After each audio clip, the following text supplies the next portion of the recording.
Unified. Week 13, Chapter 13. Achieving Spontaneous Right Action. Thoughts are the basis of all your actions.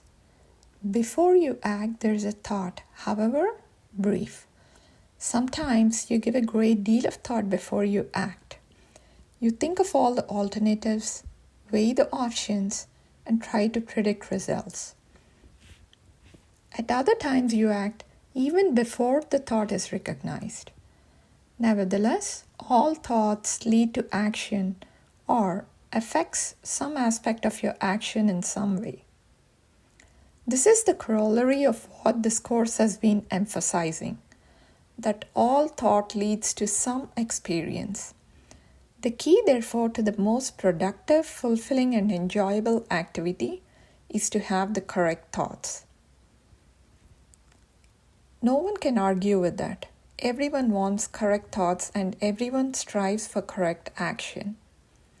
With all the striving and good intentions, why then do we see so much evil action, so much unhappiness, so much unfulfillment, and so much wasted motion?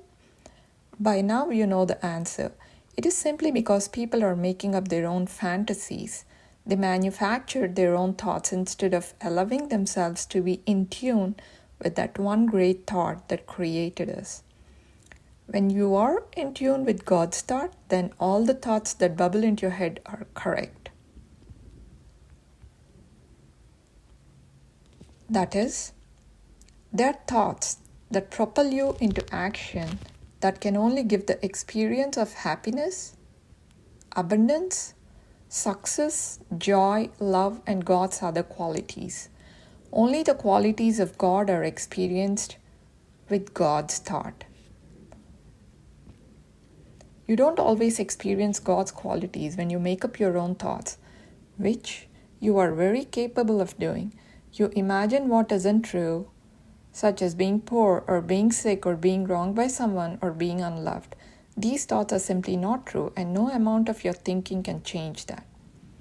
Creation was made for you to experience God's qualities. Your little independent thoughts can certainly manifest the experience those thoughts represent. Think poverty and you'll experience it. Think sickness and you'll experience it.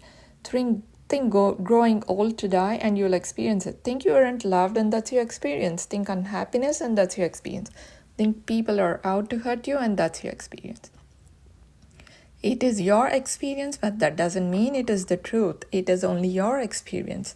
Your experience must follow what you think.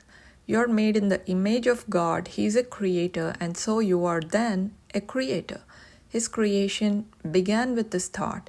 Your creation also begins with your thought. This week, you expand your experience of manifesting what you truly want.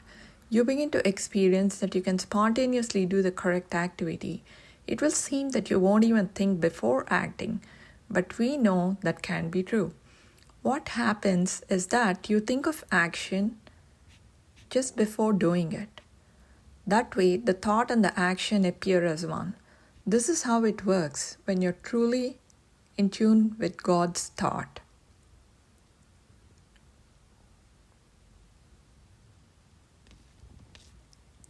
His thought bubbles into your mind and quite spontaneously you act.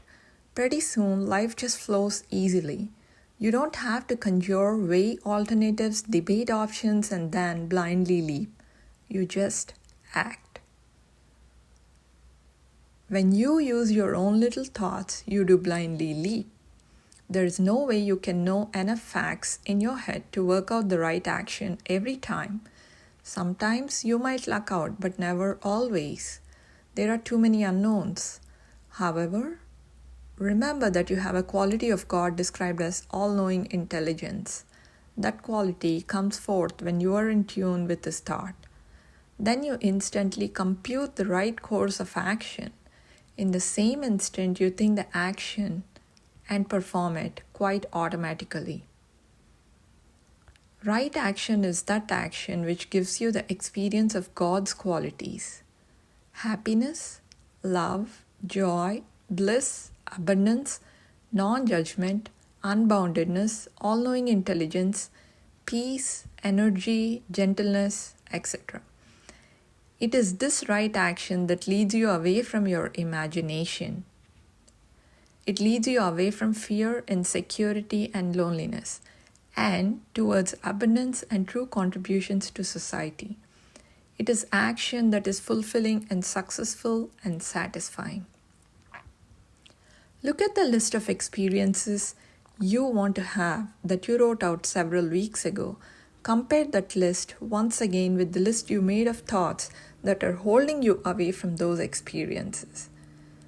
This week, you're going to put those lists together and start to manifest your true desires.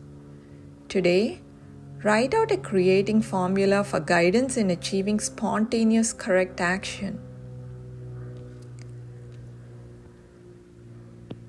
Use your quiet period to ask help from your higher self with this formula. Check your communication and the correctness of the formula with your yes and no signals. This is a very important creating formula. Feel comfortable with it. Say it meaningfully and with love every day. Tomorrow, you're to pick an activity to create from your list of experiences you want. Pick an experience that seems attainable, one you do believe can happen. Everything is possible, and that you will very soon realize. For this first experience, however, it is important that your own doubts, fears, and imaginations don't block the manifestation. So pick something that is believable. Next, use a quiet period to check and make sure that the activity you choose is in your higher interest. You do this by asking your higher self, and be sure to have it signal if it is wise to ask a question about the activity. And you can describe the activity. If you get a yes, then ask, is it in my highest and wisest interest to pursue this activity? If you receive a yes signal, then write out a creating formula for the experience you want. Check with your higher self for any thoughts you need to deal with that could interfere with the experience. Also use your yes and no signals to check the correctness of your creating formula. Remember, you're still learning these techniques. Do not try to leap too fast. Just do these two creating formulas.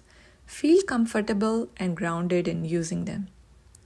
Before long, you will be using them regularly as the basis for your thoughts to bring whatever experience you and your higher self know is in your highest and wisest interest.